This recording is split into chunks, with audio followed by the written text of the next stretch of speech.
Welcome back to my life on a GLP-1. If you are new here, this is the podcast where we talk about real life experiences being on these amazing medications. If you are new here, welcome. If you have been here for almost 2 years, thank you for returning. I'm your host, Scott Johnson, and as usual, I'm here with my fantastic co-host, Sarah. Welcome to our new friends and our seasoned listeners. It's great to be here. So, Sarah, today I want to talk about one of the weirdest, most unexpected things that happened to me after I lost a significant amount of weight. Oh, I love these topics. Go on. I was standing in my kitchen one morning, looked down at my hands, and saw these blue lines running all across them. I genuinely thought something was wrong, but the actual explanation was simple. I'd lost 90 pounds, and the layer of fat that used to cover those veins had thinned out. Right, it was just uncovering what was already there. So what's actually happening under the skin?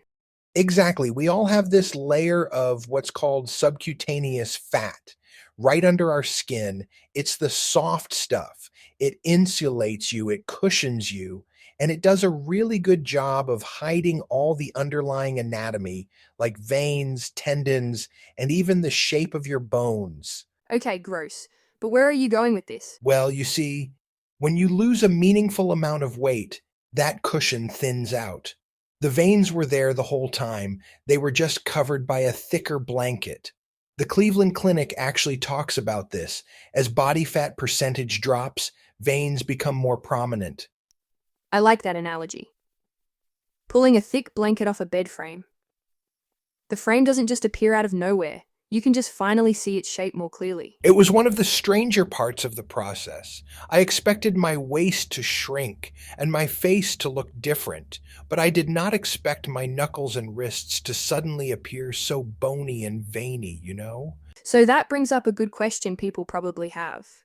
Is this a direct side effect of the medication itself? That's a key point. It's not generally considered a direct side effect of Mounjaro, Zepbound, or the other GLP-1s.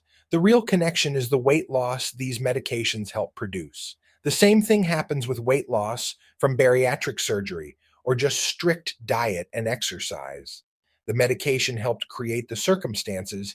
It didn't personally install that new network of tubing in my arms. That's such an important distinction. And it varies for everyone, right? Absolutely. Genetics, age, skin thickness, hydration, they all play a role. Some people can lose 50 pounds and barely notice a difference. Others lose 20 pounds and suddenly their hands look ready for an anatomy lecture. Are there other things that can make them seem even more prominent day to day? Yeah, because I went down this research rabbit hole, I found things like exercise or being warm can make them pop temporarily. When you're active or hot, blood flow increases, causing those veins to expand. That makes sense. So this leads to another big concern. How do you tell the difference between a normal newly visible vein and something like a varicose vein? Crucial distinction. A normal superficial vein looks blue or green. It might be flat or slightly raised, but it usually doesn't come with any pain or swelling. Okay, that makes sense. Varicose veins are different. They often look like enlarged, twisted, rope-like bulges. You see them most often in the legs because standing and walking increases pressure down there. And they can bring symptoms like aching, heaviness, throbbing, or swelling. And weight loss doesn't cause them, it just reveals them. Exactly. In fact, carrying excess weight is one of the factors that can increase pressure on those leg veins in the first place. So does having these visible veins mean you might have lost too much weight or that you're underweight? That's a fantastic question. And the answer is not necessarily. Vein visibility alone can't tell you if your weight is healthy. Some naturally lean people have very prominent veins their whole lives. It's much more important to look at the whole picture. Things like your energy levels and strength. Exactly. If visible veins appear along with weakness, dizziness, or fatigue, you should talk to your doctor. The concern isn't the veins, but rather ensuring you're getting adequate nutrition. That makes total sense. So, when does a vein, any vein, deserve a phone call to the doctor? What are the red flags? The rule of thumb is that any sudden changes involving pain, swelling, heat, or redness should never be brushed off. If a vein becomes hard, tender, red, or warm, you call a professional. The same goes for any new swelling in just one leg or arm. Okay, especially if it's just on one side. Yes, one-sided pain and swelling can, in some cases, be symptoms of deep vein thrombosis, or DVT, and you should seek emergency care if arm or leg swelling shows up, along with chest pain or sudden shortness of breath. This is not to scare anyone. It is not the likely explanation for gradually appearing painless veins. It's just the line between an interesting body change and something that needs a professional's attention. That's a very clear and important line to draw. Ultimately, it was a reminder of how much major weight loss changes everything. My clothes, my face, even how chairs felt. Bones I never knew I had suddenly made an appearance. Yes, how chairs feel. That's so true. I have less cushion, and some chairs just make me sore now. But with your veins showing more, I guess it's amazing how many things you just don't think about until they happen. It really is. The veins in my hands were just part of that. I started out convinced something was wrong, and I ended up understanding something much simpler. My body hadn't built some alarming new system overnight. The roadmap had been there the entire time. I had just finally uncovered it. That's a great way to look at it. I suppose I was never meant to be a hand model.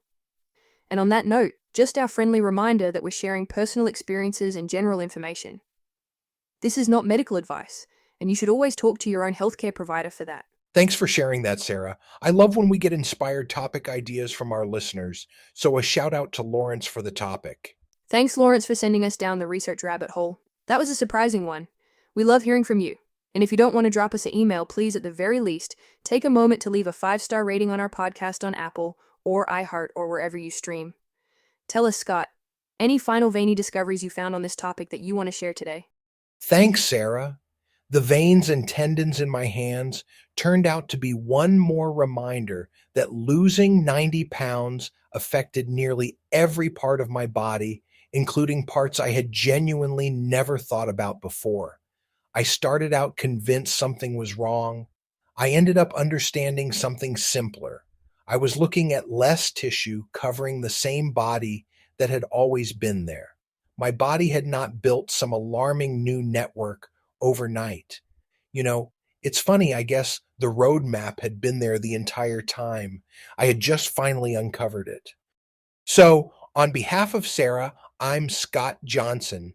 As always, thanks for not just listening, but for your messages and your support of my 2 books on Amazon.